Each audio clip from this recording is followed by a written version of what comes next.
Hi, I'm Michelle Rupp, host of AFMC TV. Thank you for joining us. AFMC TV is a place to consider as a healthcare hub.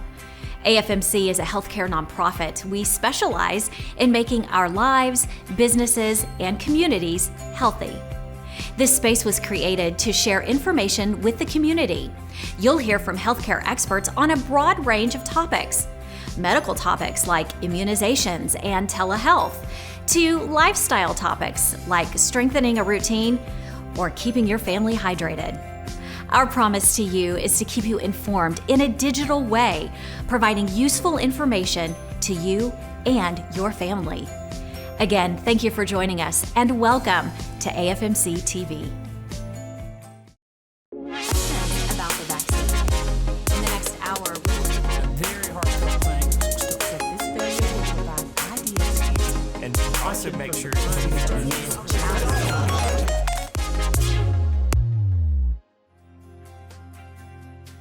Hello and welcome into this week's edition of AFMC TV. We're glad you're joining us today. This morning, we're going to talk about burnout.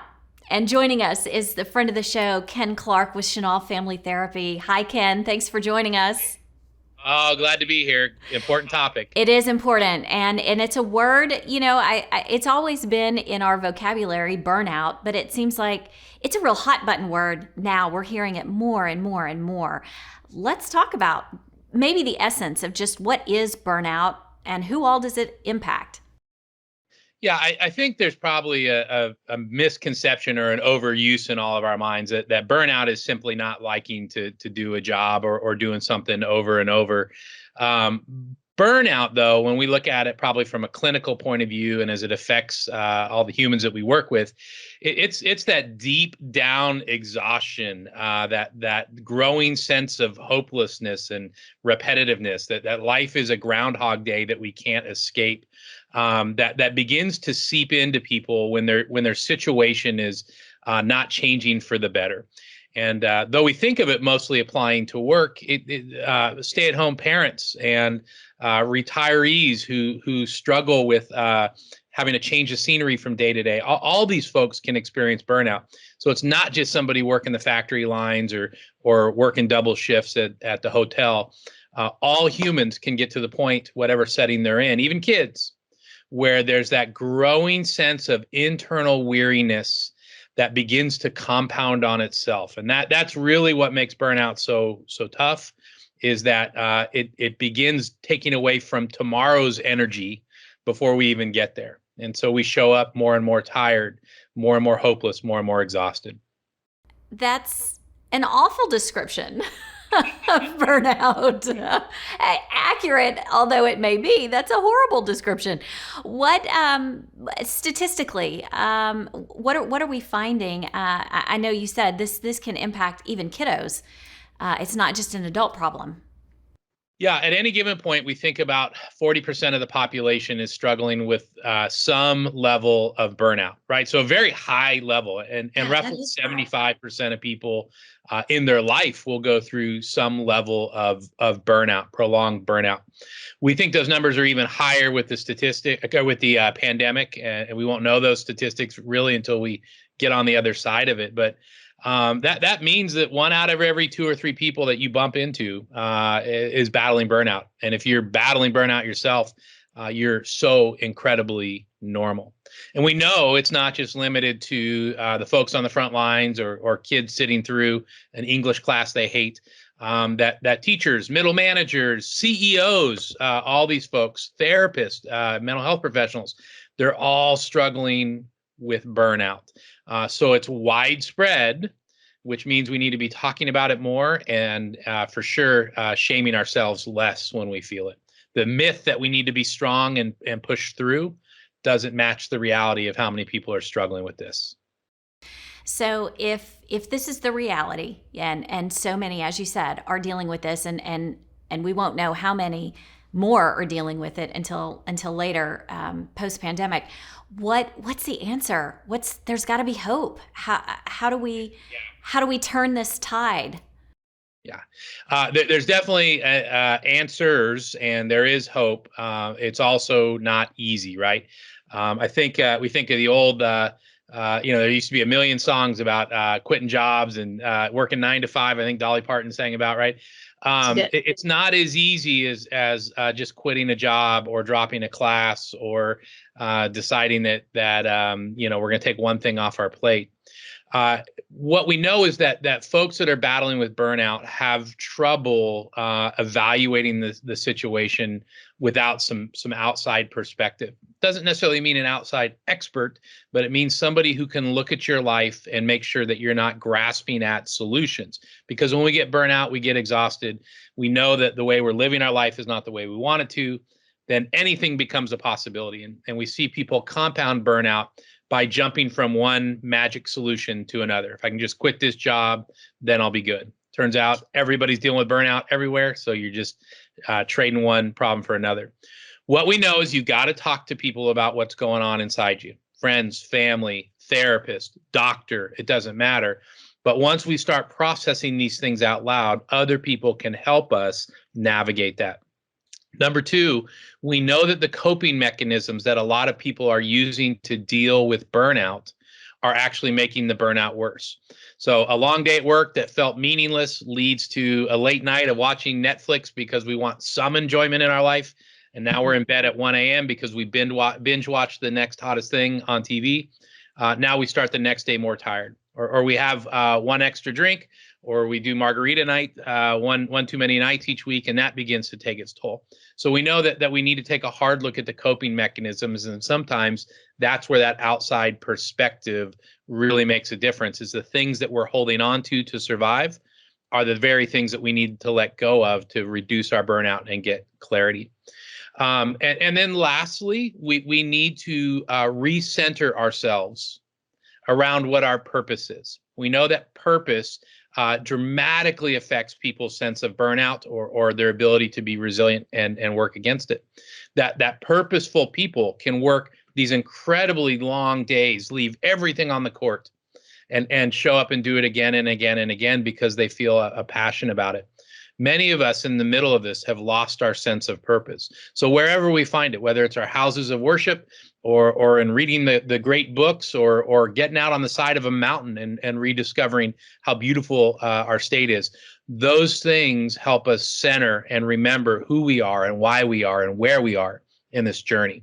And that's incredibly important, because without purpose, even a light workload, a light schedule will tax our souls. And with purpose, we know we can survive and enjoy just about anything. That's right. I would suspect too, if you are experiencing any level of burnout, now would not be the time to make any major decisions. You would think. We are in the middle of what sociologists are calling the Great Resignation, that over the next year or so, they expect a third of all workers to change jobs, right? That's mind-blowing. That's terrifying for me as somebody who runs a company. But we know that shaking up the snow globe doesn't necessarily bring about change in the long run. It may feel like change when we get energized by change. But again, if all we're doing is trading jobs with somebody at another company who's miserable, right? I'm quitting my job and taking theirs, and they're quitting their job and taking mine, we're probably back in the same spot. So again, that centering is really important, because change without direction, right? Change for the sake of change only increases the stress on our lives. So yay, if it's time to consider a new career or a move or downsizing or whatever. But you need to make sure it matches with your why. Otherwise, you're gonna give yourself an anesthetic for a little while and find yourself back in the same spot. The grass isn't always greener. Sometimes we need to water the grass we're in and make that green. Right. Well, and that greener grass usually needs to be mowed, right? It's there's a workload that goes with greener grass. So right. or as they say, there's a lot of manure on that side of the fence. Maybe that's why it's greener, right? So that's right.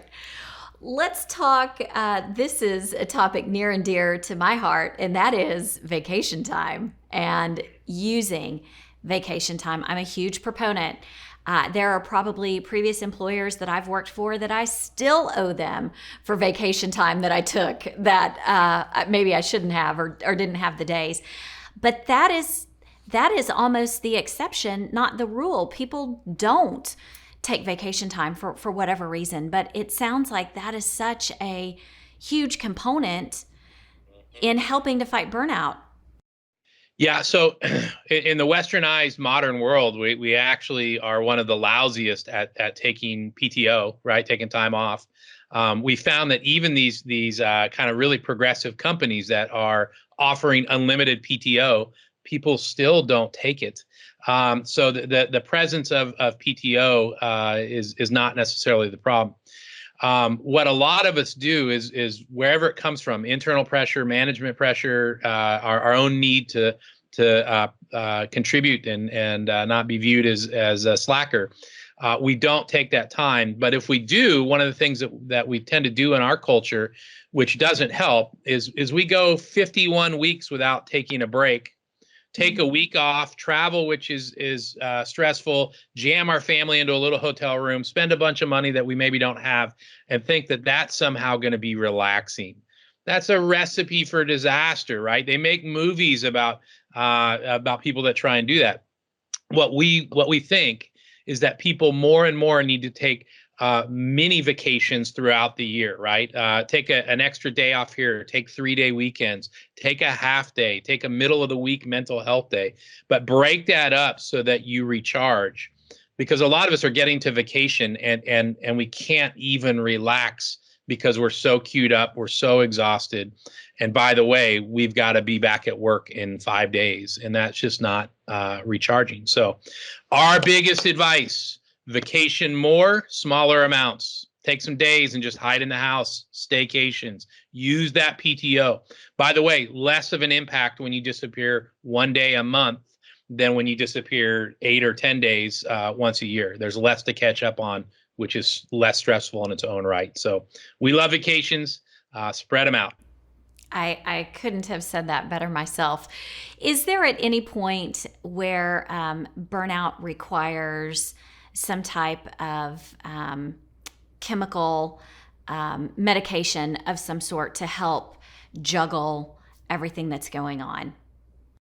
So we are coming to recognize more and more that the human nervous system, right, the brain and everything else, which is where depression or burnout exists in our nervous system, it's very sensitive to the environment around us, right? That both the physical aesthetics and all that, but other people's stress and things like that. So we know people who are in stressful situations, their brain chemistry gets impacted, right? It's not simply a matter of, are you strong enough to resist it or look past it? That if you lock yourself in a dark room all day, every day for months, it's going to affect your mental health chemically. In the same way, if you are trapped in situations that don't feel a lot of hope, pieces of your brain begin to struggle. And so, yes, absolutely, there are points where folks dealing with chronic burnout might need even a short-term boost from some medication. And we know that trying medication isn't a life sentence. There's a lot of folks that are afraid that once I do this, I'm always doing this. And there's a lot of folks who very successfully use antidepressants and some of these other medication to just kind of clear space for a season of their life, 3 months, 6 months, a year. And once they get their feet back on the ground, they can reevaluate whether or not they need that medication. So absolutely, we recommend talking to your PCP, your OB-GYN, your therapist, psychiatrist about whether or not medication might help you get over the hump and reboot. And as we wrap up, just those few takeaways. Talk to somebody, take your PTO. Sleep, lighten up on the coping mechanisms. Those are the key ones. And again, realize, like so many things, mental health, we get locked in our head and say that this is just us, when the reality is it's almost everybody around you. And one of the single best things we can do for our mental health is stop pretending like these problems are isolated to us and start speaking up so that everyone feels safe to say, oh, wow, that's me too. All right, Ken Clark, thank you. As always, Chenal Family Therapy. Appreciate having you. And thank you for joining us today. We'll see you back here next Wednesday for more AFMC TV.